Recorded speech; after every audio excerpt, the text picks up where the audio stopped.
tous les matins et nous sommes le vendredi, vous le savez, avec le président du Consistoire central de France, Elie Korchia. Bonjour. Bonjour Ilana. Merci beaucoup d'être avec nous. Alors oui, à l'appel de la présidente de l'Assemblée nationale, Yael Braun-Pivet, à l'appel du président du Sénat, Gérard Larcher, une grande marche contre l'antisémitisme est prévue ce dimanche et vous appelez bien sûr, Elie, tout le monde à y participer. Bien sûr. C'est très important que toutes et tous puissent participer à cette marche. C'est quelque chose qu'on attendait au cours de ces dernières semaines. On sait très bien que depuis le 7 octobre, le nombre d'actes antisémites a explosé dans notre pays. On était déjà sur un seuil important. On appelait ça un plateau quand on analysait les chiffres avec les services du SPCJ. Et je veux vraiment remercier ici ce matin, puisqu'on parle de la sécurité et de l'antisémitisme, le travail qui est réalisé par le SPCJ au quotidien. C'est permanent, c'est bénévole.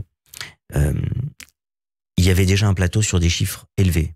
Et là, évidemment, on a explosé tous les chiffres. Vous l'avez entendu, nous l'avons entendu. Plus de 1000 actes antisémites qui, heureusement, donnent lieu à beaucoup d'interpellations aussi dans le même temps, puisque on a compris qu'il faut déposer plainte à chaque fois et qu'il y a un suivi, en tout cas au niveau de la police. Ouais. On n'a pas encore tous les chiffres et toutes les informations au niveau du suivi, au niveau judiciaire, parce que le temps est plus long. Mais en tout cas, on a vu qu'il y a plus de 500 interpellations qui ont déjà eu lieu. Ça veut dire que lorsqu'on dépose plainte, il y a aujourd'hui beaucoup d'interpellations et des personnes qui sont déférées, notamment encore ces derniers jours, beaucoup de cas de personnes qui ont été arrêtées, mis en garde à vue. Et notamment pour la haine en ligne aussi. Pour la haine en ligne, bien sûr. Ouais. Et j'encourage toutes celles et tous ceux qui constatent un fait antisémite en ligne, et Dieu sait qu'ils sont nombreux en ce moment, à le signaler. Il y a la plateforme Pharos qui a reçu des milliers de signalements, et il faut savoir que sur les interpellations, beaucoup de personnes sont arrêtées aussi pour des actes antisémites en ligne. Même s'il faut aussi rappeler que dans le même temps, que près de 60% des actes sont des atteintes aux personnes. Donc là, pas des actes en ligne, vraiment des insultes, des menaces, et évidemment, pour certaines, des agressions physiques. Donc, évidemment que nous attendions un geste fort. Ce n'était pas à nous, ce n'est pas aux Français juifs d'organiser une marche contre l'antisémitisme. Ça n'aurait pas eu de sens. En tout cas, ça aurait été très affaibli comme message. Et là, je crois que c'était la meilleure des choses possibles que la présidente de l'Assemblée nationale, Yael Braun-Pivet, et le président du Sénat, deux des personnages clés de l'État, prennent la décision d'organiser, d'initier cette marche. Et donc nous espérons que nous allons être le plus nombreux possible, que tout le monde va venir à cette marche. Pas seulement, évidemment, on l'a vu lors de la marche après les crimes contre l'humanité, après les attaques terroristes qu'a subi Israël et ce déclenchement de la guerre par le Hamas.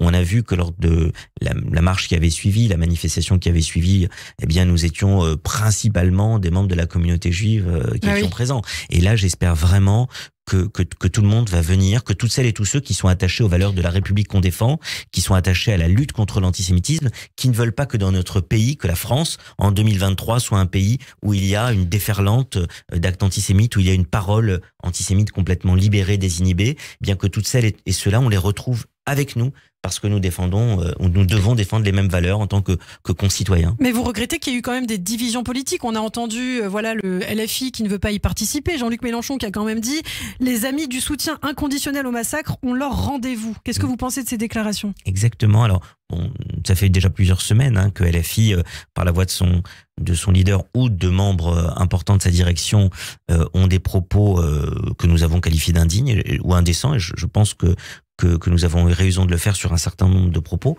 Là, vous voyez bien cet amalgame, il vise quoi ? Juste à ne pas venir surtout qu'il a accepté marche. De manifester avec le RN pour la réforme des retraites. Bien sûr, pour les juifs, il n'accepte pas. Mais là, pour ça, et puis en plus, ce ne sont pas des partis.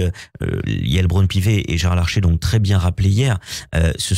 C'est une marche où il y a des citoyens qui doivent venir, des citoyens qui doivent descendre. Avant d'être des responsables de partis politiques, ce sont des citoyens. Comme j'espère qu'il y aura des artistes, des intellectuels, des sportifs, des gens de la société civile. Moi, j'espère que tout le monde va descendre dans la rue.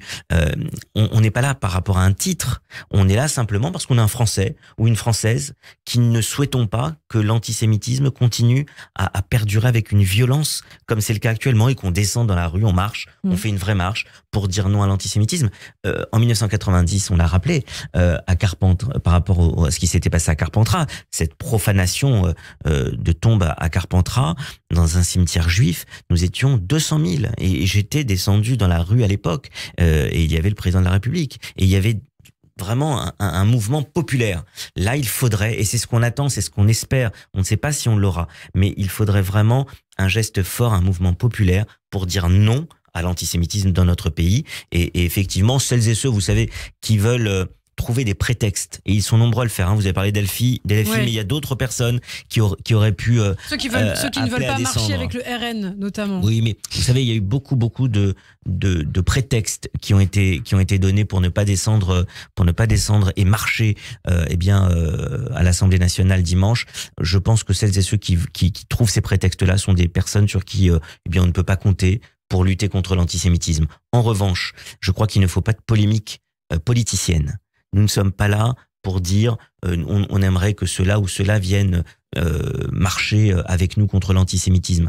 On n'est pas obligé de défiler bras dessus, bras dessous avec les uns ou avec les autres quand on n'a pas d'affinité particulière. Ouais. Mais on doit vraiment tout faire. Et je le redis à cette antenne, par rapport à toutes celles et tous ceux qui se disent est-ce que j'irai, peut-être que c'est pas la peine d'aller. C'est important. C'est important qu'on soit très nombreux. Et oui, l'association des maires de France d'ailleurs, qui appelle aussi à des rassemblements devant les préfectures dimanche. Et la grande marche contre l'antisémitisme, on le rappelle, Élie, qui partira de l'esplanade des Invalides dans le 7e arrondissement de la capitale dimanche, donc à 15h. Et donc, c'est vrai, tous les citoyens sont invités à se rendre à cette manifestation, juifs, musulmans, chrétiens.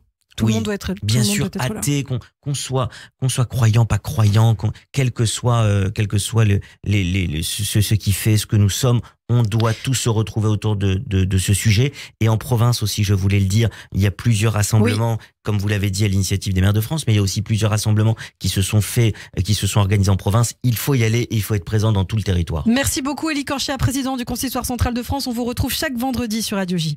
Radio J. Zoom Israël.